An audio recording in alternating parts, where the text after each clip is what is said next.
Yeah, YouTubers, Tasman here, bringing you another episode of Fantasy Grounds from the ground up. So, as many of you probably know, in the last little while, I guess over the last couple months, I kind of did a reboot kind of thing on my tutorial for Foundry VTT, and I decided to do kind of the same thing that I did there with Fantasy Grounds because so much has changed in the program since my last video. The interface has changed and things like that.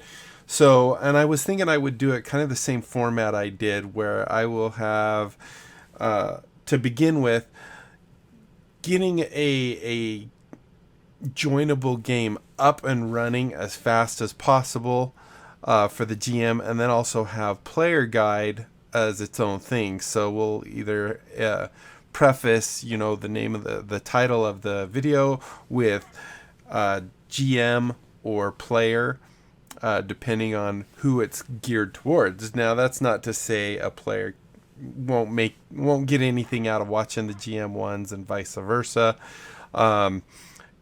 It just helps separate those. So if you're a player and you want to get up and running and understand the basics playing, you just watch the player videos. All right, well, enough of that. So the first thing, of course, is getting Fantasy Grounds. Now, one thing, just like Foundry is you pay up front. You pay for the product, and then all your players can play for free. They just need a web browser. Fantasy Grounds a little different because they have the different tiers. We're going to talk about that. So let's talk about first about getting Fantasy Grounds. So if you go into Google or your favorite search engine, type in Fantasy Grounds, you will be led to something, you'll get a result saying fantasygrounds.com. So if we just click this first link, we will be greeted with their splash page, homepage, whatever you want to call it, that talks about actually playing or using Fantasy Grounds and how to get it. So if we scroll down, we can see there's several tiers. There's the free demo version. There's the FGU. The U here stands for Unity, Fantasy Grounds Unity, because that was the big change they made a little while ago to make it better. And then there's FGU Ultimate.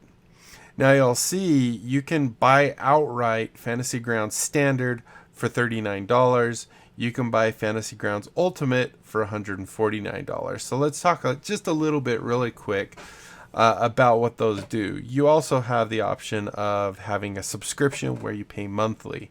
And for the Fantasy Grounds Standard, it's $3.99, I want to say, a month. It's down at the bottom. We'll get there.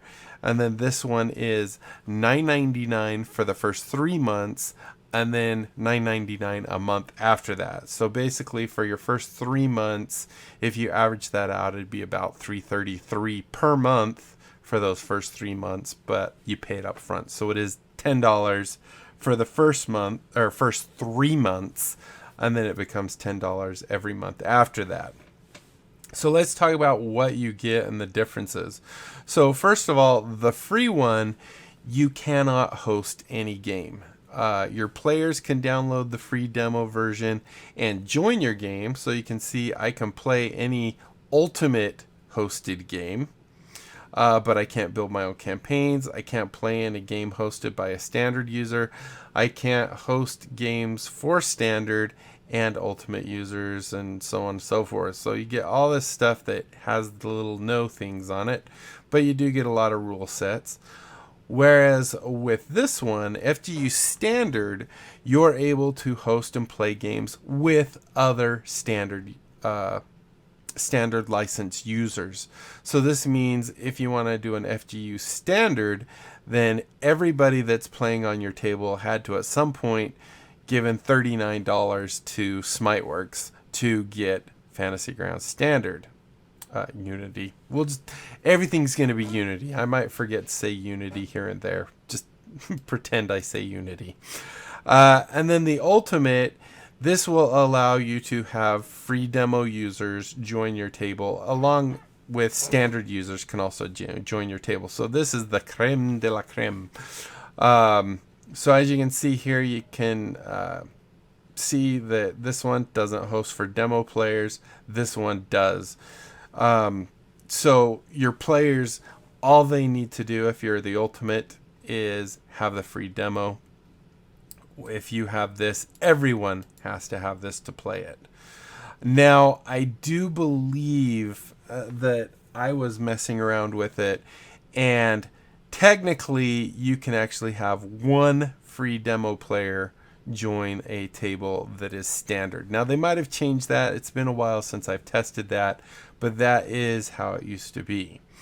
So now we're just looking the different things you get, you know, art packs and all that fun stuff. You get very little, of course, with the demo, but then pretty much everything aside from this is quite similar between the standard and the ultimate. You'll see that there are next to no other red marks.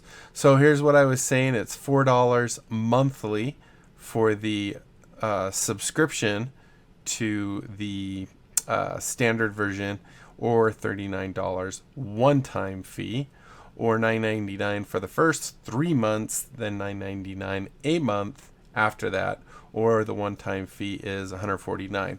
So what I would recommend, if you have a campaign that you've been running a lot and maybe you're using a map tool or something else that it's decent, but maybe you want a little bit more, have everyone in your table pitch in and get to the 149, and you'll be able to, you know, that's a way to do it.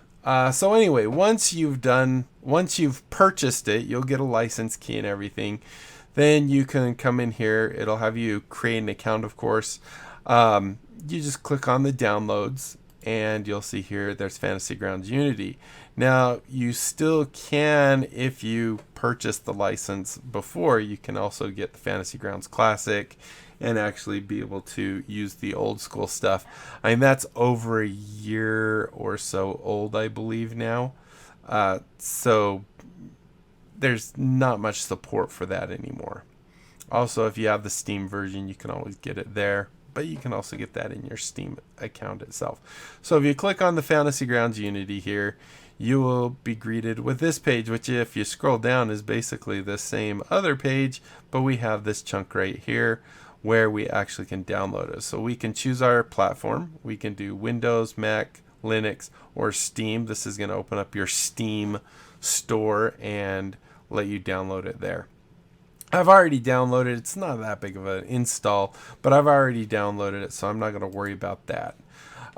So here we have it on our desktop. You don't have to put it there. Just put it wherever you want, and you simply double click it, and you will be greeted with a UAC window saying, hey, you need to have administrative rights to install this. You might get some, I don't even think you guys see this window, so I'm just going to click past it. Actually, you might, because I'm doing a screen grab. I'm not doing a recording. So now that we've done that, we have our Fantasy Grounds license agreement. Of course, read that. Yeah, right. No one reads it. Basically, it's just your standard stuff saying that, you know, technically you have a license for this. You do not own it, so you can't give it to other people, things like that. So go ahead and click next. Choose a place to put it. I'm going to put mine where I had it originally, which I believe I had just off the C drive directly. Let me just double check that real quick. C drive. Yeah, Fantasy Grounds right there. And we'll go ahead. I guess it wants me to actually browse to it. So let's do that. Go to Fantasy Grounds and say OK, and there we go. Now we got our next. And then it's going to say, where do you want your data directory? This is all your campaigns and stuff like that. I'm going to follow the same type of thing I did with my Foundry, and I'm actually going to put my stuff on my documents in Fantasy Grounds. Before I actually put it directly in the installer folder, which is fine. because Fantasy Grounds, unlike Foundry, when you upgrade Foundry, it actually wipes the entire folder clean. So if you have data in there that is your personal stuff, it's going to wipe that. Fantasy Grounds, on the other hand, seems to be safe to have it there, but it's not a good practice. So we're going to go ahead and put this just in the My Documents, a nice easy place for me to get to. And then we're going to hit install. So now you can see it's doing all its fancy stuff, installing, and it is going and launching Fantasy Grounds Updater. So the first thing you'll be greeted with is the Updater. So this is where you're going to put in your information. I think it said it was launching it, right? We'll just wait a minute. Hello? Alright, well, let's just go there manually. So go ahead and click on that. So because we've never actually ran this, and technically we have, but I removed everything, it'll just basically have this base folder, and it's going to want us to go ahead and update. So actually, I guess you can see I have done it. So if we come into settings, it remembered those settings. You'll end up putting your Fantasy Grounds username and password in here, and then the license key that you get will be here. This UI scale is the actual user interface, how big everything is. I like, the default's 100, but that seems really big, especially when I'm trying to record these videos where I am making my Windows 720, 1280 by 720. And if I have it big, it is ginormous on the screen.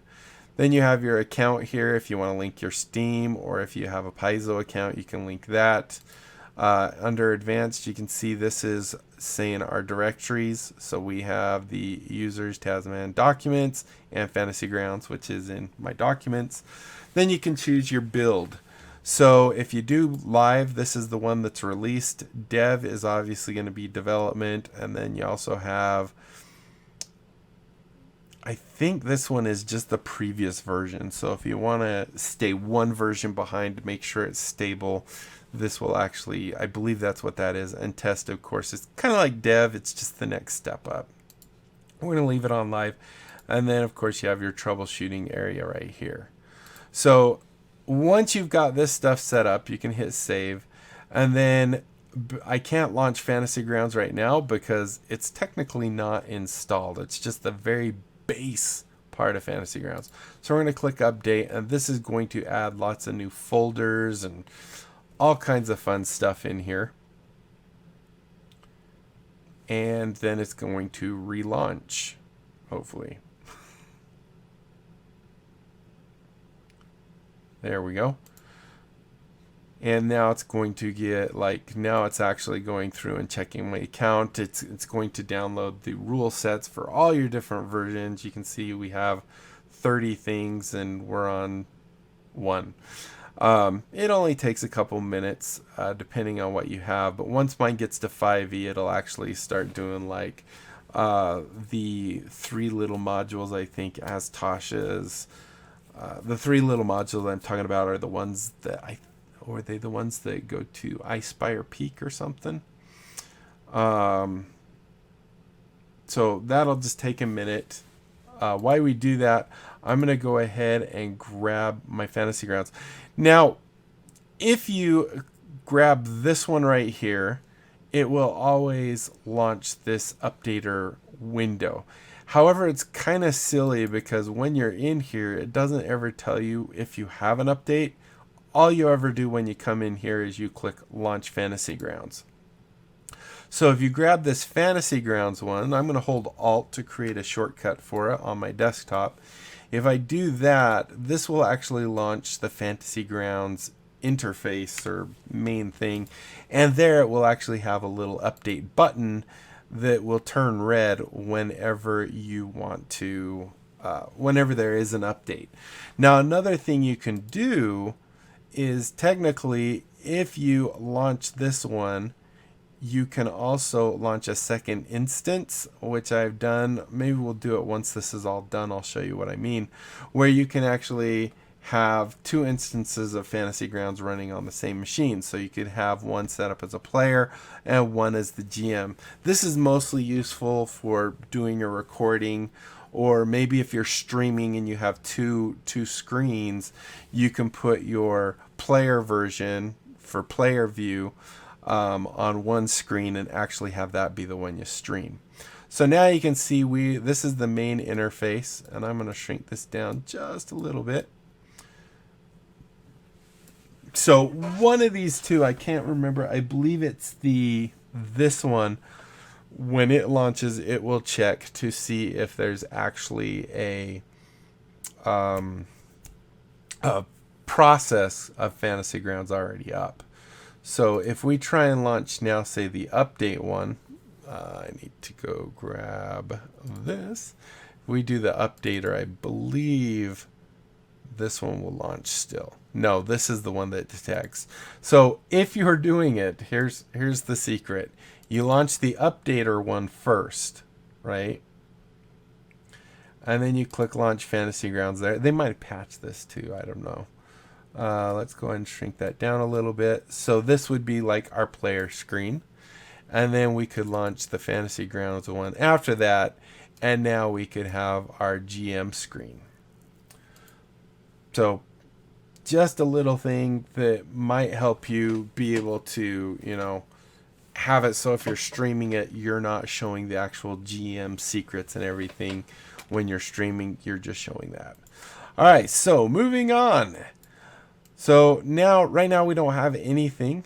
There is no load campaign, but there is a create campaign. So if we click on create campaign, then you can see here that we can create our campaign. We can choose what rule set we're going to use, the 2, 3, 4, 5. We can use Cipher, Numenera, Pathfinder 1 or 2, Starfinder, The Strange, or just Core RPG, right? So we're going to call this Bare Bones because that's what I always seem to do. Bare, B-O-N-E-Z, because we're going to try and run this as if you haven't purchased anything, because Fantasy Grounds definitely can be very expensive if you start buying all the modules and stuff like that. So now that we've done that, we choose our campaign, which is going to be 5e. We can set it up so that it's hosted in the cloud. It's still actually running off your system. However, there will be a entry in the cloud or the lobby up there that says that your table is available. We're just going to switch it to LAN. Therefore, we don't have to make it public or private. We really don't have to have a password. The next important thing we have here is our fonts. So if we want to have so that when we choose a language or something, if we do this one that's FR, these are the official Forgotten Realms fonts, and then these are just others. These, you can actually select both of them. I usually just do the Fantasy Grounds, the Forgotten Realms. Then we have our themes, and these are just how it looks. Usually I do the gray because it doesn't use up a lot of desktop space. I think the D&D official looks really, or no, is that the one I'm thinking? Yeah. The D&D official actually has like the dragon on the corner of every window and just actually takes up a lot of space. So I like to just do the simple gray. Then over here, these will be blocked out right now so you can't see them. But this first one is your internal IP address. So people that are on your same local area network, if they're all at the same place, that would be the IP they would connect to if they're connecting directly to your game and not using the cloud. And then below that is your external IP address, which is if people that are outside your network are trying to connect to it. Now for that, you do need to have port forwarding and stuff like that. It's much easier just to use the cloud. So we're going to go ahead and click start now. And this will launch Fantasy Grounds and put us into the interface. And we're at 20 minutes, so I think we're going to call it here because once we get in there, there's a lot to do. And I think it will be a good place to call it here for this episode. So this is what Fantasy Grounds looks like when you get into it. You have a hotbar down here. You have your sidebar here. You're greeted with the campaign setup. And then over here is your, well, you have your dice. You have your modifiers. I'm going to keep hitting that. I can't find a good place to put this sidebar. But let's do this, and I think that might help me not... I do it like that. There we go. It'll help me not constantly pull that guy out. But anyway, we're going to go over everything else in here in more detail and help you get a game up and running as fast as possible. And we'll start that in the next episode. So thank you guys so much for watching. Hopefully you enjoyed. If you did, be sure to leave a thumbs up down below. Aside from that, comment, like, and subscribe. Follow me on Twitter. Check out my Discord and my other channels. And don't forget to tell other people about my channel. Have them check it out. If they like what they see, they can sub. We grow the channel. It'll be awesome. And that is it, my friends. Until next time, I'll be seeing you later. Bye.